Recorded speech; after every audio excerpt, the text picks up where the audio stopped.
Curious Dude here, and we're working on Gus the Crunchy Bus, and in this episode we're going to go through rebuilding one of the calipers on this 72 bus. There are lots on YouTube, and I'm just going to show you my experience and what worked for me.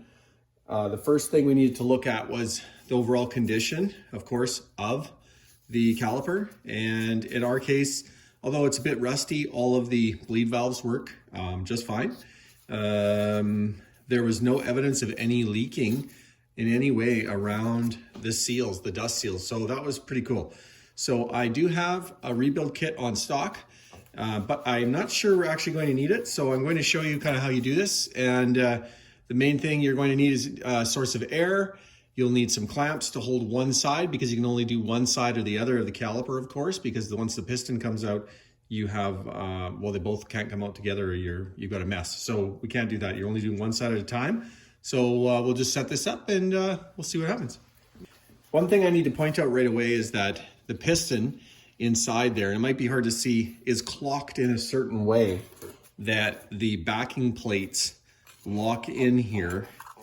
And there's little tabs on them, and it's really important to kind of be sure that you put the piston back in that exact same position with this so that you'll be able to align your brake pads. There's no way to do that any other way. You can't turn it once it's in. You got to do it right from the first time. So just take note when you take it apart. Keep things set aside so you know where to be going. Okay, so I took a $2 piece of brake line. It's tied into the caliper, hooked to a hose, hooked to compressed air. And I'm going to put a couple of clamps, not on too tight. We're just holding the inside piston in location while we try and get the outside one removed. So that's in place like that. And I'm going to put a little piece of wood here just to slow down. And when I apply pressure here, what should happen is this outside piston should pull in or should push out. So let's just see. And it's moving out right away. In fact, it's wanting to pop right out. So that's a good thing. It wants to come right out. So it came out without much issue there. And we'll just keep letting it pop out. Now there's a seal on there. So you can see that the seal here is stretching out with the piston. And this seal is in really good condition. I'm pretty confident, yeah. And just a little pressure with the screwdriver, and this seal just wants to come right out. So just like that. So that's great. And I can see the piston there. I can see the outside of it. A little bit of rust on it, pretty clean. And we're just gonna add a little bit more pressure. And there it is. And you hear that pop, out it came. So now we'll take off these couple of clamps. And now this piston, it's a little bit cockeyed. I have to force it out a little bit more. Okay, so the piston came out and it looks dirty, but you can see if we clean it off that it's in really good condition. So what I'll do is I've got some 1500 grit sandpaper, and we'll just take some, I've got some new brake fluid there, and we'll just give this a polish. And if you find any rusty spots, we'll just clean it up. Any ridges. Now, because these were not leaking calipers, you know what? I'm going to trust that the seal is pretty strong. That's already in there with the O-ring, so I'm not. I have no reason to believe that these aren't going to work just fine. I'm going to clean this up, as you can see.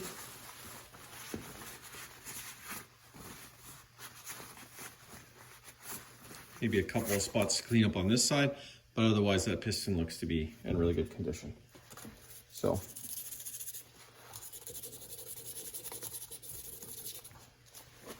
Just make sure we got it nice and tidied up and clean. And we'll do the same thing on the inside. Although I can't show you this on video, we're going to do the same process. We're going to do a little bit of a light sanding in there.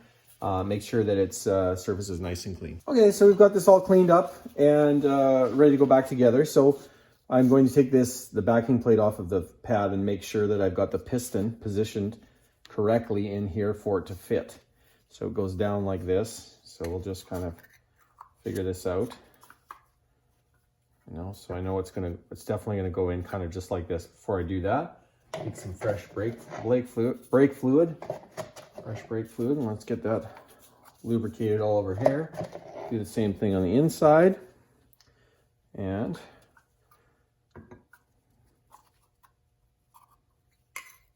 make sure I feel good about that.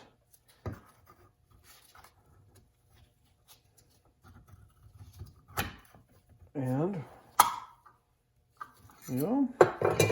line it up with that.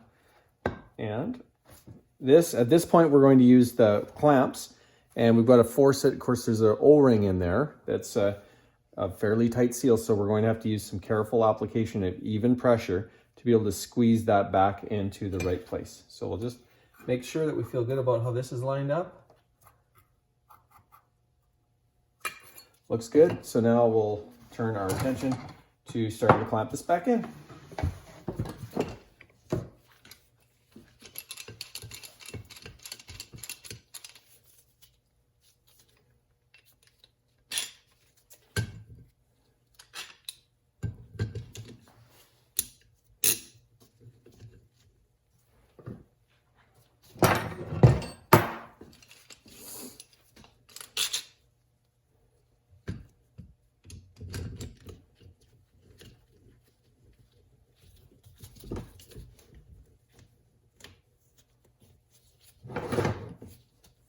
Want to videotape this?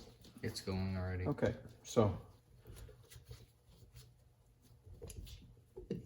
And we just do a little bit on each side. I'm sure that there's way better ways of doing this, but this is handy and free for me. Once you get it past the O-ring evenly, you might even be able to move it back easier by hand.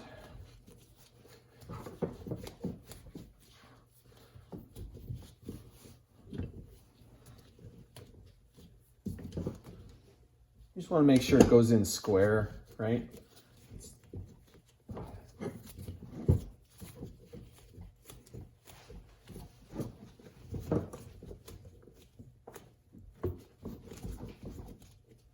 Okay, and I'm going to stop it about here. I'm not sure. There's probably a specific, and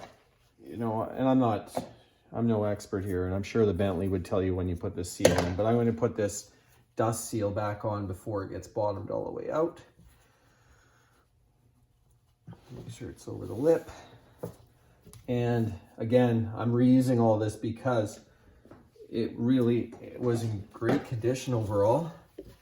And the dust seal, it's very easy to put in there. It just sits over the edge. It's very obvious how it goes in. I don't see the need to use a press on this or anything. It's just perfect. There we go. And before I put this in all the way, I'm just going to line up one more time with my pad lineup. And yep, that sits in that reflex area perfect. And there, I actually was able to finish the last little bit just with my hands. So shows you how well that is. So there we go. Well, one side done. We're going to clamp and we'll do the other side. Okay, so clamps are reversed. We're on this inside edge. We're on the inside of the caliper. And again, this dust seal was just simple to pry out. So we'll take that out right now. And use my little block of wood here, and we'll add a little bit of air pressure.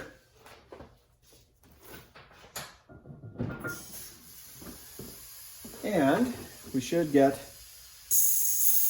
right away, there we go.